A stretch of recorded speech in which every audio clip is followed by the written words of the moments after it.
Niue Chamber of Commerce and Niue Tourism initiated Business Awards 2012 on Saturday night had many grinning from ear to ear as they collected their well-earned awards and money. Businesses were given a chance to apply for the awards, which resulted in some categories receiving 16, 11 or 9 finalists. Niue Chamber of Commerce President Avi Rubin acknowledged the businesses around the island and the 105 members of chambers, as well as the sponsors of the event. The first award is the Best New Business, with 3 finalists, Hei Niue, Kaika and Niue Hydroponics, with Kaika taking out the award. The second award for Women in Business, 11 entries and 2 finalists, are in Merrifield and Nonga Bray. Mrs. Nonga Bray claimed the award for this year. A break from the serious stuff also saw 2 groups from Niue High School with their business initiatives, a close call with the runner-up group, but Team Island Breezy walked away with the award and $1,000 cash prize. The Best Tourism Service Provider Award had 9 entries with 3 finalists, Commodore's Occasions, Niue Backpackers and Toa Mana Inbound Tours and Travel. Toa Mana Tours and Travel won the award for 2012. The Hospitality, Food and Beverage Sector Award had 11 applications and 4 finalists, Crazy Unga and Washaway Cafes, Falala Fire Cafe, Gill's Indian Restaurant and Rockback Bakery. Washaway and Crazy Unga crawled away with the award. Retail Trades and Services had 12 entrants. 3 finalists were selected, Hei Niue, Luffy & Co. and Niue Hydroponics, with Luffy & Co. taking out the award. Best Customer Award received 16 applications and 1,000 votes over a week period, and the 3 finalists were Commodore's Occasions, Niue Bond Liquor and Swanson Supermarket, with Best Customer Service going to Swanson Supermarket. The last award was the Supreme Award, selected from the 6 winners of the evening, and the most prestigious title was received by Crazy Unga and Washaway Cafes. The organizers of the 2012 Niue Business Awards encouraged all businesses to continue development for a better future and thanked the sponsors for a successful evening. A training workshop held today to build the capacity of leaders at grassroots level as part of the European Union USP Global Climate Change Alliance project. The project has 3 components that includes capacity building, community engagement, and applied research. The objective of the project is to develop and strengthen the capacity of countries to adapt to the impacts of climate change through training and development of sustainable strategies to mitigate the effects of climate change in selected pilot project villages. The 3 villages of Makifu, Tambotong and Awasel. And just in October, the first week of October, we did the vulnerable and adaptation assessments at these 3 villages.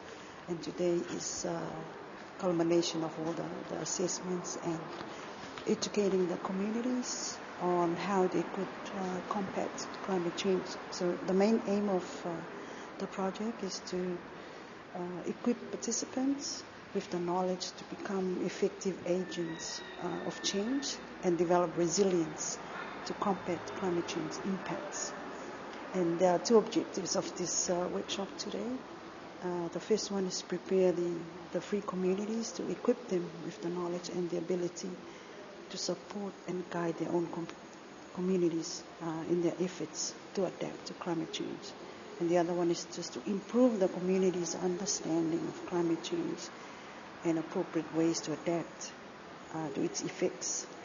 And then the learning outcome, hopefully when they complete the workshop today, that they become familiar with and gain enhanced understanding of effective ways to combat climate change impacts, and they can develop their own adaptation plans. So the next stage of the project So hopefully today they will gain more understanding. We're in the midst of preparing their adaptation plans. They have priorities and they want different projects. So costing all their priority solutions that will go back to USB Suva and see if it fits the criteria, and then they'll allocate the funds for the free communities to work with and develop their plans. I'd like to acknowledge all the hard work that has been put into preparing. So this stage, my project or our project, is to do with adaptation, but the new met, environment, agriculture, forestry and fisheries, new power, they all also have adaptation projects. So I'm building on all the background that they have collected over the years, and so that's what we are using to enhance all the plans in the free villages. So all the hard work has been done. The focus at this stage now is on adaptation, how they can adapt what we have learned to make it convenient for us for them to move forward and put it into their plans. From the VNA assessment that was conducted in the free villages, all of them wanted to do their own village development plan and include all these sector plans like IWRM for the water, disaster management, food security. So they're very aware because of what has already been taught and they have learned along the way.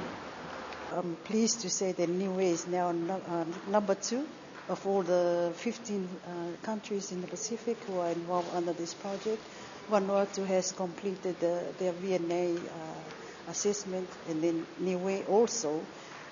So we have done quite a bit of work to catch up with the rest of the Pacific. 7 countries started last year. So very happy to say that Niue is catching up. And that is owed to the impact. This is the National Advisory Project Committee. We met 4 times this year because they are the steering committee of the project. Without their approval, without their endorsements, the project won't move forward. So I'm very happy with them.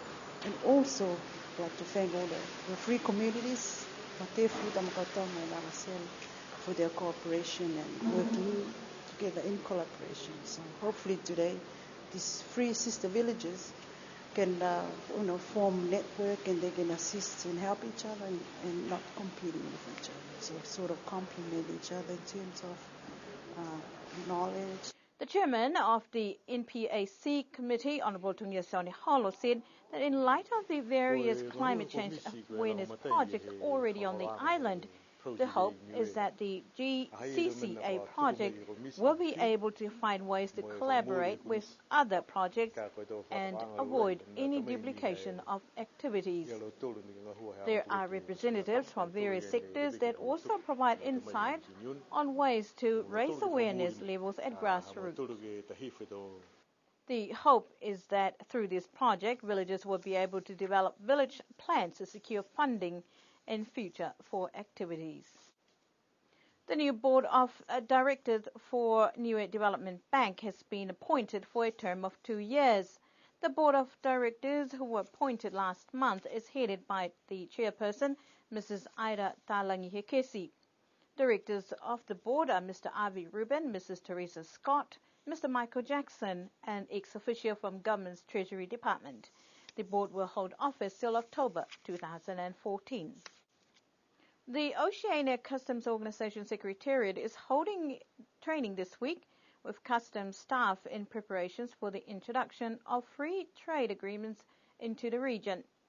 Building the capacity of customs staff to deal with the implications of free trade agreements is the focus of training held this week. The training is facilitated by Oceania Customs Organisations to highlight the importance of understanding what these free trade agreements will mean for Niue. For Niue, if you're not familiar with these goods and the tariff codes, you could be compromising on revenue collection, and those revenue collection is very much needed for the government's budget. Because one thing we must realize that going into the agreements of these free trade agreements, there will definitely be revenue foregone. So that will reduce revenue collection from a customer's perspective, and therefore it's necessary for customs and trade officials to familiarize themselves with the goods that are enlisted in the free trade agreements, so they can grant preferential tariff treatment accordingly, and not to the whole goods. Okay? That's definitely going to reduce customs revenue. The necessary tools that are required for new way, they still have some automation to be done, to be addressed. Like the harmonized coding system, which is very much required to facilitate free trade agreements such as Pick the Trade. We have the PESA Plus coming up, which will require customs administrations to have this World Customs Organization harmonized coding system in place. So those are basically some infrastructures that needs to be put in place before we can really implement trade for New Way. This training is to ensure that all the requirements of Pick the Trade are in place. I believe New Way has announced readiness to trade under PICTA back in 2009. So we are coming here to ensure that those requirements are put in place, like the certificate of origin, specimens on those who sign on to to approve a certificate of origin for customs, and these are some of the necessary requirements, as administrative requirements that we need to see that are put in place, so New Way can better facilitate Pick the Trade. Willie says that with these trade agreements, there will be implications for revenue collected by government. These free trade agreements, when implemented, it's going to compromise, it's going to have a lot of impact on revenue collection for the government. So before maybe just a advice, before we can actually do this, we need to ensure that other factors are considered as well, like your port facility.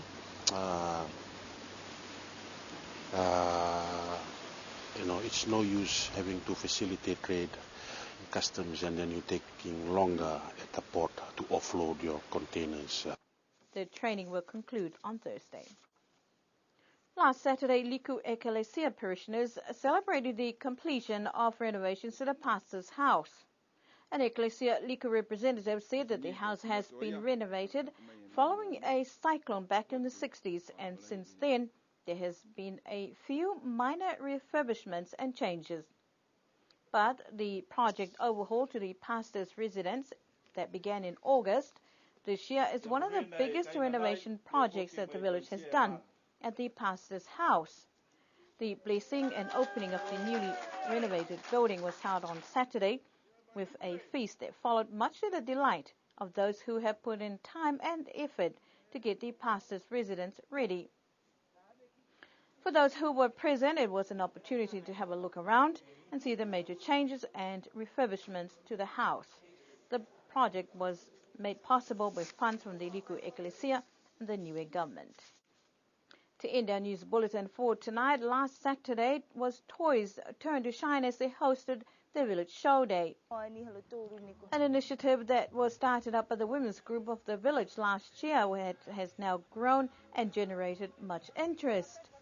Despite the small size of the village and number of residents, the women were adamant that they go ahead with their plans. They were able to display their handicrafts and fabrics, something to be admired. However, one point of difference was the agricultural produce all planted by the women themselves, and despite the dry conditions, they managed to harvest quite a bit for display, even a few carrots amongst the crops. Noticeably, there were a few more food stalls and a lot more people turned up this year. The hope is that the Village Show Day will continue to grow, with plans to move location next year to the bigger Village Green. But Toi has proven, whether big or small, they can put on a good show, just as good as any other.